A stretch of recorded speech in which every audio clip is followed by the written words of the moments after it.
السلام علیکم، میں ہوں آپ کی ہوسٹ مبشرہ اور میں آپ کے لیے لائی ہوں ماہنامہ انسانیت۔ اس میگزین میں ہے آپ کے لیے بہت سارے سیگمنٹس چلتے ہیں اس سیگمنٹ کی جانب جو تحریر کردہ ہے غزالہ کوکب کی، جن کا تعلق ہے فیصل آباد سے۔ اس تحریر کا عنوان ہے ایک چھوٹی سی بات۔ ناراض ہونے کے لیے بھی کوئی رشتہ چاہیے۔ ناراضگی بہت قیمتی ہوتی ہے، ہر کسی پر نہیں لٹائی جا سکتی۔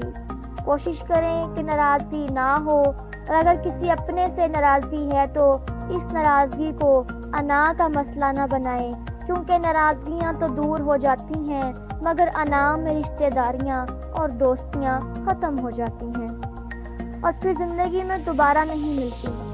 نہ ہی ایسے رشتے دوبارہ ملتے، نہ اس طرح کے دوست، اور نہ ہی وہ بھروسہ۔ کسی کا بھرم رکھنا بھی نیکی ہے۔ تو آج کا یہ ہمارا چھوٹا سا ایک سیگمنٹ تھا۔ اگر آپ کو ہمارا سیگمنٹ پسند آیا ہو تو لائک کریں، شیئر کریں اور سبسکرائب کریں، اور مجھے کمنٹ میں بتائیں کہ آپ کو یہ سیگمنٹ کیسا لگا۔ ماہنامہ انسانیت گوگل اپلیکیشن پر ہر ماہ مفت حاصل کریں۔ اپلیکیشن کا لنک ویڈیو کی ڈسکرپشن میں موجود ہے۔ شکریہ۔